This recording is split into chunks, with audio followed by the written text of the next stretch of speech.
យប់ស្នប់ស្ងាត់បងអង្គុយម្នាក់ឯងសំឡឹងមើលផ្កាយលើមេឃហើយសួរខ្លួនឯងម្ដងហើយម្ដងទៀតអូនធ្លាប់ស្រឡាញ់បងទេ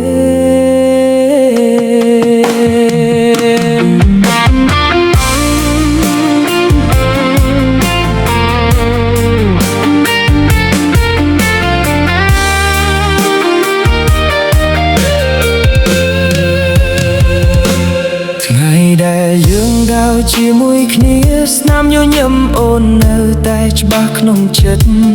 គ្រប់ពាក្យឯងដែលអូនធ្លាប់និយាយតែពិតចេញពីបេះដូងឬគ្រាន់តែខ្យល់បក់កាត់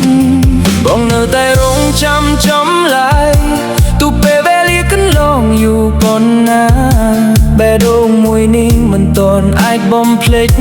នោះដែលបងស្រឡាញ់អស់ពីចិត្ត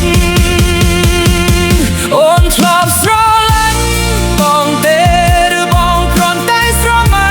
ម្នាក់ឯងបើស្នេហ៍យើងធ្លាប់ជាការពិតហេតុអ្វីអូនបែរជាដើរចេញឆ្ងាយបងមិនសូមឲ្យអូនវិលត្រឡប់គ្រាន់តែចង់ដឹងមួយម៉ាត់ពីអូនថាបេះដូងអូនធ្លាប់មានបងខ្លះដែរឬទេអនុស្សាវរីយ៍នៅតែរកក្នុងចិត្ត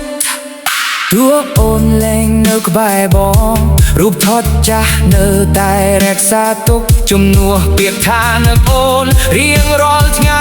បើថ្ងៃណាអូនបានលឺទៅនេះសូមឆ្លើយបងក្នុង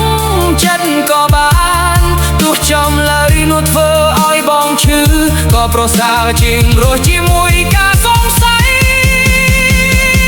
អូនធ្លាប់ស្រឡាញ់បងទេសំណួរនេះនៅតែលឺក្នុងបេះដូងបែរចំលើយគឺធ្លាប់បងនឹងរកសារវាជាអនុស្សាវរីយ៍ដ៏ស្រស់ស្អាតជារៀងរហូត